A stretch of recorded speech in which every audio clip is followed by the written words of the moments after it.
Linturi ni mweupe kama pamba. Nation says that Linturi will go scot-free. I don't know what Standard has said. Can we have a state whereby the state official cannot recall back when people feel they're not happy? I'm Professor Fred Ogola. I'm the leader of Linda Jamii. I'm also one of the conveners of Concerned Citizens of Kenya. And that is called CCK, Concerned Citizens of Kenya.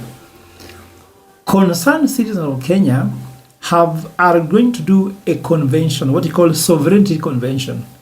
This Sovereignty Convention will take place on the 1st of June 2024 at Kaloleni Social Hall. As the President will be leading the nation in Homa Bay in the commemoration of Madaraka Day, remember Madaraka means self-rule, we will be convening the concerned Kenyans at Kaloleni Social Hall, which is the first parliament ever in the Republic of Kenya. And what we call that convention is Sovereign Convention. Why? Because Kenya has lost its sovereignty. The Kenyan state was captured, and after being captured, Kenyans have remained left out. So there are few people who enjoy the trappings of power. There are few people who enjoy the benefits of the state. There are few people who enjoy the national cake, while everyone else is left out.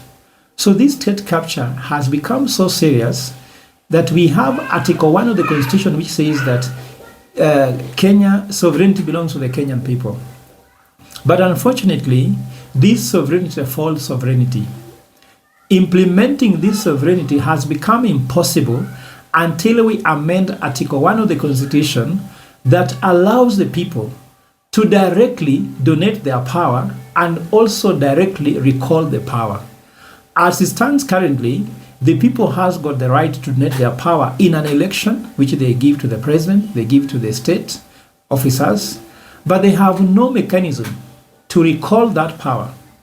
And I give an example. If this phone belongs to me and I give it to you, but I cannot recall it back, through parliament, or if I go to court, or if I go through other means, then I have lost the primary sovereignty. So Kenyans have lost the primary sovereignty. So when they donate their power, they cannot get it back. Secondly, what is interesting is that whenever the people makes a mistake, because we have been told that Kenyans made a mistake by electing Kenya Kwanza, the opposition has been busy mocking Kenyans and telling them that Kenyans let their bed, let them sleep on it. They elected Kenya Kwanza, let them suffer the challenges of Kenya Kwanza. Remember, as soon as the Kenya Kwanza put down the Bible, everything else that was promised was forgotten. Youths were forgotten. Hustlers were forgotten. Mama were forgotten. Even Linda Mama has been cancelled. The policemen and women are suffering. Judiciary has been captured. Parliament has been emasculated and is at the whims of the presidency.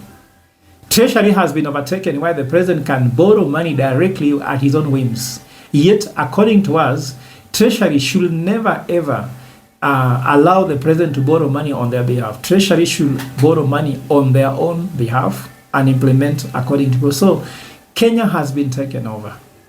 And the people who have captured the state are the political conmen who are conning us.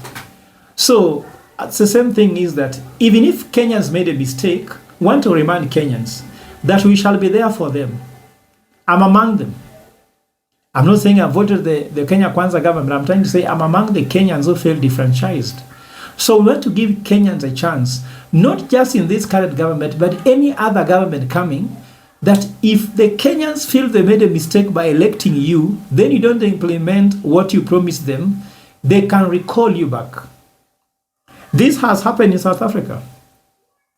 Zuma was the president. He was recalled back and Ramaphosa replaced him.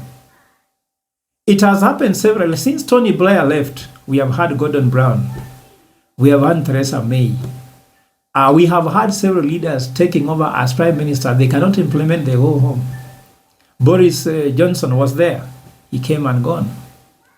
So can we have the same in Kenya, whereby if a president cannot implement what he promised Kenyans, if the president breaks the law when he's in office, if the president has done something of omission or commission, he can be recalled back. Why this is important? Just the fact that somebody will be sleeping in State House knowing that if they don't do what Kenyans require, Kenyans can do a referendum and recall him back without passing through parliament, because we realize that any president after taking over, they start buying MPs so that the MPs can go on their side.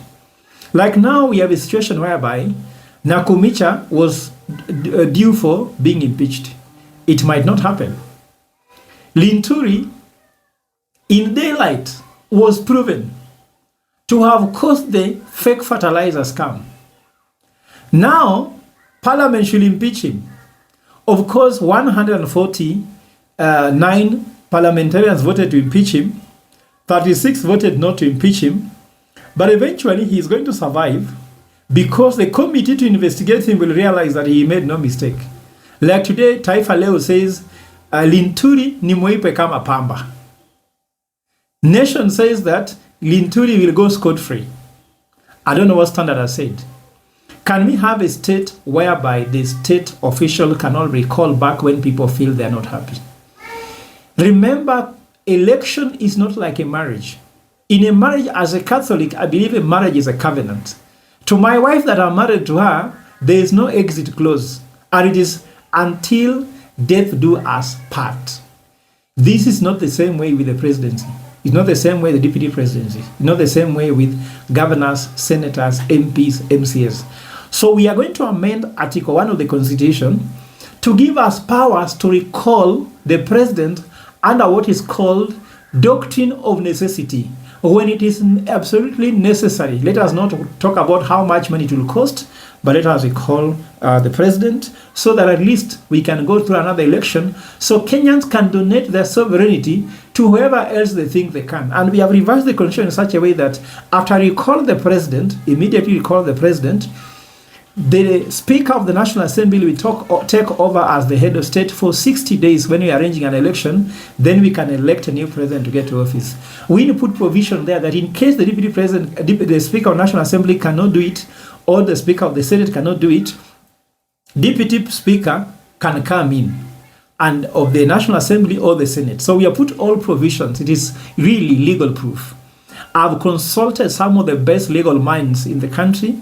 I don't want to mention their names, but if you come to Kaloleni Social Hall on 1st of June, you will see them. We shall have a march from current parliament where sovereignty now sits, and we shall carry that sovereignty symbolically to the Kaloleni Social Hall and concede the People's Convention, people's sovereignty, and from there we shall be able to have a way forward. So the bill has been drafted. We shall launch signature collections on that day. When IBC in place, we shall give them the signatures. They shall verify them. After verifying them, IBC will write this letter to will write a letter to Parliament to debate it. The County Assembly. Remember, the Parliament has no powers to stop the process. They are only going to look through it, and also the Constitution does not give them powers to amend anything in it. They are just there to discuss it and pass their suggestions. County Assembly will also discuss it and pass their suggestions. It is the people, after giving more than 1 million signatures, that have the last word. Because if they don't have the last word, then surely they are not sovereign. And we are going to stop this thing called false sovereignty. So Kenyans, let me invite you all Kenyans. We are a group called Concerned Kenyans. And Concerned Kenyans does not include anybody else. Anybody else who feels like, as the president will be presiding over Madaraka Day, your Madaraka was taken a long time ago. Join us to begin the process of taking back our Madaraka through self-rule at Kaloleni Social Hall. I know that the president has done us a favor by going to Homa Bay, so Nairobi City belongs to us. In Jogoo Road, we shall be there. Please come there. Let us take Kenya back to Kenyans. Because all Kenyans, if not most of them, feel left out. You are a youth, you are a woman, some communities, people with disability, children, you are a teacher, you are a security guard, you are a policeman, you are a military, you are a middle class. Your taxes are too much on you. Please come. we take back Kenya to Kenyans.